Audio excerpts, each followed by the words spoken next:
Hello and welcome. I'm Vishal Dahiya and you're watching our show India's World. Now this week we're going to talk about the Afghanistan peace process and India's role therein, and obviously the bilateral relations between both the nations. Now let's try and understand all the intricacies involved here in the Afghan peace process, India's role in it, and as I was saying, the bilateral relation. And to make it more fruitful, we have with us two experts.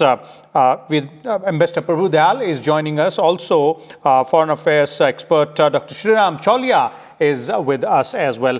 Welcome, both of you, gentlemen. Chaulia, your views on the entire Afghan peace process, the kind of twists and turns which we have seen in the past, few months in that process, and also India's role in it and its significance. What is it that we bring to the table? Yeah, I think it's very delicately poised right now, Vishal. The level of violence on the ground in Afghanistan is tremendous. I mean, targeted assassinations, killings, abductions, disappearances, these have increased like anything while the peace process has been going on in Qatar and also in other world capitals. So I think the complete, it's a very tragic situation in terms of the civilian casualties, and all these have risen to record levels. Even in a very, very war-weary country, we are seeing an especially bloody phase. And this is because Taliban and their puppet masters sitting in Islamabad, they want more bargaining leverage in the talks with the other parties, which are the Afghan government and the civil society and all that. So the more land and the more violence that they are able to command, then they believe that they will have more leverage at the talks. So this is unfortunately the reduction in violence which was supposed to happen as a result of the US-Taliban deal of last year under Trump administration has not happened. So this is the biggest problem. And I think that's where, in fact, Dr. Jaishankar, when he met Hanif Atmar, the Afghan foreign minister, he was emphasizing that India insists that a permanent and sustainable ceasefire must happen and the level of violence must be reduced. Even the Americans are saying, everyone is saying we want to reduce the level of violence, but Taliban and Pakistan are not relenting on this because they know that, power flows from barrel of the gun. They have come with that kind of a gangster attitude here. So unfortunately, the killings and the violence are putting a dampener. For most of the ordinary Afghans, they are just so tired of this war. I mean, it's been endless. In a way, if you count out a few years of relative stability, then we are talking about almost 40 years. Since 1979, they have been at war only, one form or the other. So generations have been destroyed. So I think that's where there is a sense of urgency now. And unlike Trump, the difference with Biden is not, I think, insisting on this May 1st withdrawal deadline. Because the Trump was insistent, saying, come what may, we are going to pull out. Whether they have a peace agreement or not, we are going to pull out. But Biden is saying, we can't leave it in chaos. And what is the US intelligence estimates are showing that if the United States and the other remaining NATO troops, if you add them up, it's hardly less than 10,000 troops or so overall, the NATO forces. If they all withdraw, the US intelligence is saying within 2 years, Taliban will capture all the major cities, and it will be a rerun of 1996 when they took over the country by force.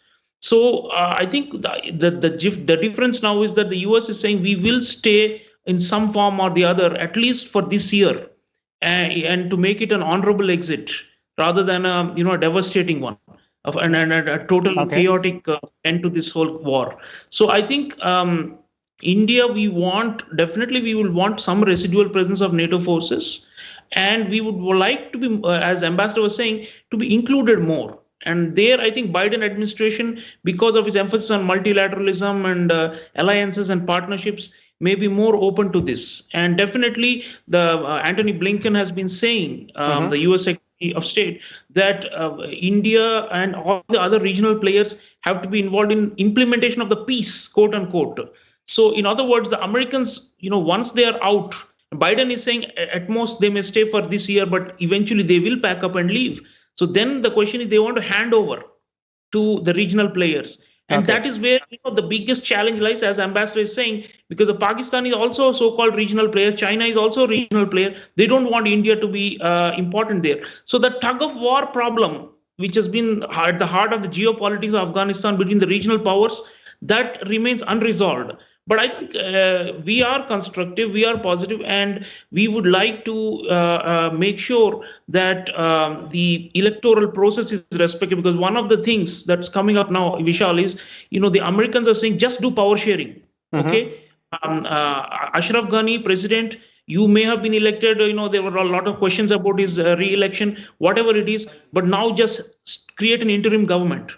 And the Okay. Afghan government is saying, and India is also supporting the view that there must be a constitutional process through which this peace process happens. It cannot be that we override all democratic norms, minorities, Definitely. women's rights, everything, and just go ahead and give a part of the country to Taliban. I think that will be dangerous. We will oppose that to the extent we can. Dr. Sreeram Chaulia, your views there on that counter proposal from President Ashraf Ghani and the ifs and buts vis-a-vis Taliban, which Ambassador Prabhu Dayal was referring to and expanding on.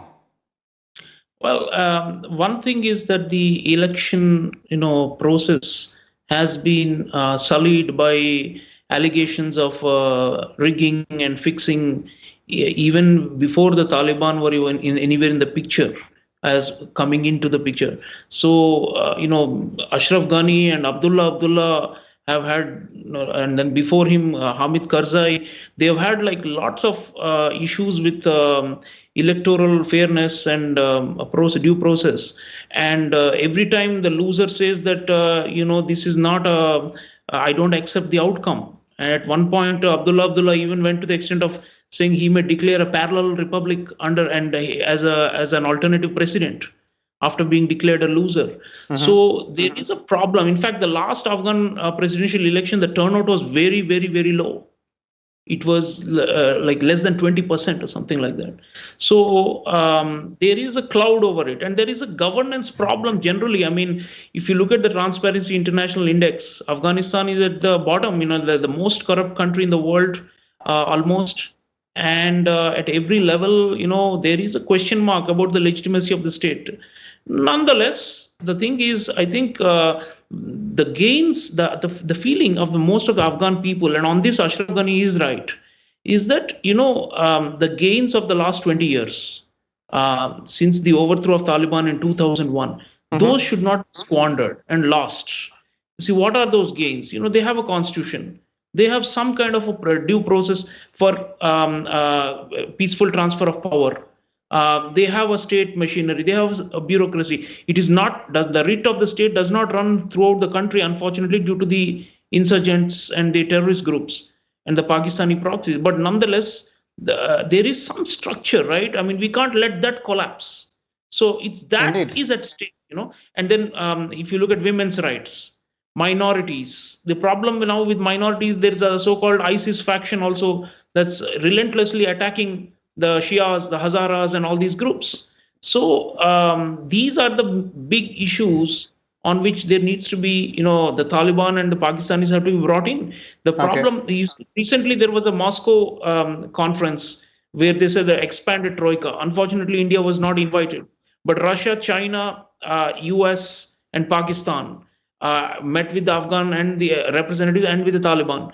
And they were saying that we will never accept a return of an Islamic Emirate, which is what the Taliban used to be. Now it is an Islamic Republic, but Emirate is not acceptable. So because that is going to be based on Sharia law and take them back to the Middle Ages.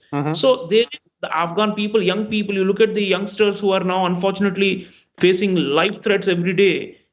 You step out of your home, you don't know whether you will come back in one piece. But they're all saying we cannot let go lose the gains of last 20 years. So I think that should be the parameter on which whatever it is, whether it is an election or power sharing or whatever, the minimum, I think, common denominator. India is also insisting on that we cannot let go of the gains of the last 20 years and return to status quo ante, which is what the Pakistani game plan is. So Pakistan has to be pressured. Unfortunately, what these countries, the US and even now China and even Russia, what they're doing is they're placating Pakistan, believing that that is the only way to deliver the Taliban to some deal. So Okay. there is an aggressment of Pakistan that's been going on. Until Okay. that is corrected, I am afraid that this peace process is never going to be smooth or yield the ultimate outcome, desired outcome for peace and stability in the region. And it is a difficult path to attaining that peace in Afghanistan.